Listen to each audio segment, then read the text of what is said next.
Alright, when you purchase these bases from Warrior, you will get a letter of authenticity with your base. You should get a hard case or whatever type of case you prefer that you like to have.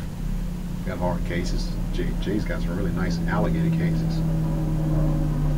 I would love to have one. It's pretty expensive though, but I may get one day. But just for now, I just wanted a hard case, just a simple hard case for to protect my investment.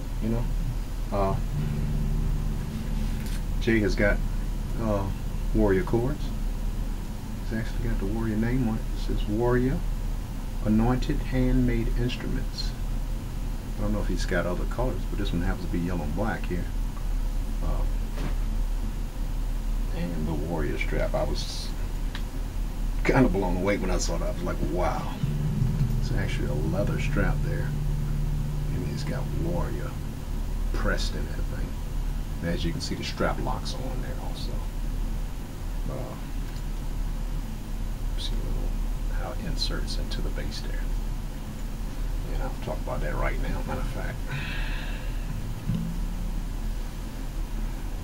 Right there, that's your strap button there, but it's inserted inside the base. You just sort of plug the strap lock directly into that thing right there. I like the way that's made. It's, I was always curious about that. I always noticed when I saw Warriors in the pictures, I never saw the strap button sticking out. So that's how it goes.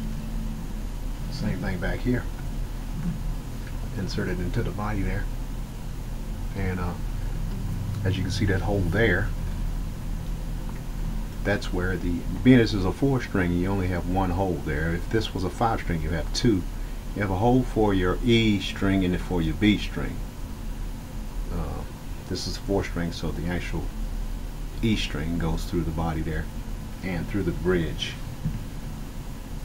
But I was also looking at it too also, and I think what you can probably also do too, I'm pretty sure you can, 100%.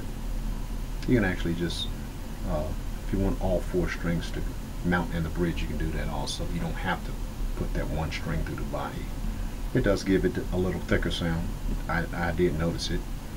To me it was like an upright bass sound. I was like, oh, that's pretty deep, And these preamps, I mean, it's pretty monstrous. I mean, these basses can get some really thick bottom tone, and the clarity is just crazy. Even with, I mean, these strings here, I need to change them. They even got a dull, matter of fact, you can tell mostly when you unplug it and you strum the guitar.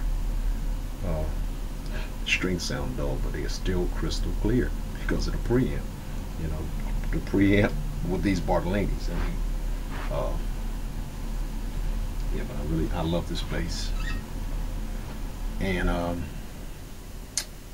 did I speak about the authenticity papers that you get with the bass? I guess maybe I have. But yeah, you get authenticity papers with your bass because it is an authentic guitar. It's custom made. By JD and a Warrior family. They make awesome basses. And as I described before, it's a flame maple top here. I guess because of the stripes in there that you justify that what type of wood this is. This is a flame maple top with an alder back. Alder back. And a bird's eye maple neck. Bird's eye maple neck with olive wood from Jerusalem fret inlays there. Also, the headstock is also olive wood stock there from Jerusalem. Absolutely beautiful. I've got gold hardware on here. I did request that Jay, I wanted gold hardware.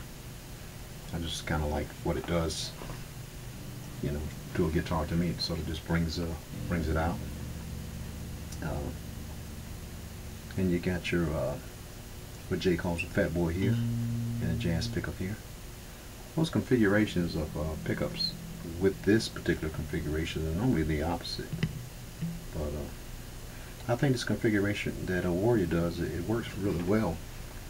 And I mean, just this bass here, to me, there's no sounds that are not achievable. You know, I mean, it can do so much. Um, only time I really play around with that is when I'm recording, because you know, recording far as cutting through the mix, it's just certain tones that do that, and that's what I do here. That's the only time that I really mess with. Other than that, mostly everything is set right, you know, right at zero, about halfway most of the time when I play. You know, just through a regular amp and everything, and I just basically just keep it dead center. You know, I can just mainly tell what I need to do when I record in my mix, whether I need to come up on something or back something out or whatever I need to do. I can tell what I need to do to cut through the mix. So, because a lot of my music is mostly everything comes from the bass guitar. As I said before, and I'm not joking about it, I'm really not a bass player. I'm a vocalist, and I just happen to be able to get sound out of, you know, mainly a bass guitar, because it's just sort of my favorite instrument, and it just basically just comes from just rhythm ability, and just being able to, you know, just when I hear sound, I just follow it. It's the same thing I'm doing, you know, when I get on a musical instrument. It's just, I'm just listening to sound, and I'm just doing my best to stay with the music. You know, timing and, you know, sound. It's what what I really work on. That's the reason why I do a lot of rhythmic stuff, because it helps me with my timing.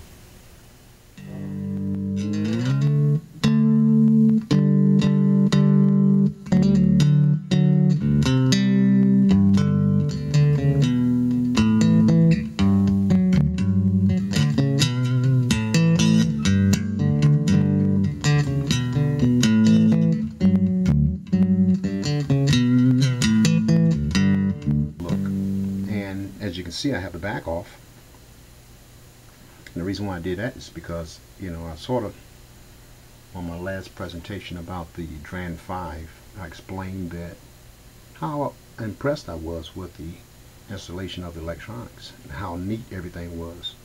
And you can probably find your serial number actually inside of the electronics compartment on the back plate also. But yeah, I mean, look at that electronics. Look how neat everything is in there. That's very impressive to me. I was really impressed with that. And as you can see, it's an 18-volt system. I believe this is the 2012 preamp system here. I don't think this is your 2013, but it's still a really mean preamp. I mean, this thing's really, you know, it can really go. You can do a whole lot with it. And as I talked about before, same thing with the Warrior bridge mountings. The actual bridge pocket is routed out, and the bridge is set inside of that pocket. It's routed down like say about a 16th or 32nd of an inch. You got your jazz pickup back here, and you get this pickup here, which JD calls actually the Fat Boy. I basically just call it like a Music Man pickup. And that there is, like I said, something that I manufacture myself. I call them B-slap guards to protect, you know, my instruments from my playing style, because I don't want to dig a hole in my guitar. I don't want any wear in this area. So that's why I make these. This is my volume knob, the blend, back and forth, you know, front and back pickup, and you got the concentric stack there for your trebles on the top and basses on the bottom, and your mid control also. That switches, you know, your mids, gives you some nice thick mids, and here's the switch. It kind of enhances that also, takes away or whatever. You know, if you want to do some quick switching while you're playing, and you got a three-way switch there. Thanks to 250, 500, and 800. Okay, this is a 4-string signature Warrior, and it is maple neck with the purple heart tone bar there, gold hardware, It actually shows the price there. It is a bolt-on neck, as you can see. And again, with the Nutrix jack on the back, Nutrix locking jack, and that locks your instrument in their place. And the way I do it is, like I said before, I just take my hand after I'm done. I just kind of grab it here, and I push and pull at the same time, and it comes right out of that pretty easy. I know some people sort of, it takes a little bit of getting used to, but it works pretty well. I like it. And you get access compartment here for your truss rod, and these guitars pretty much come pretty set up. Only thing that you may have to do when you buy a Warrior is adjust the string height, and that's it. And here it is, Signature Series Warrior bass guitar, oil burst finish. Absolutely beautiful instrument.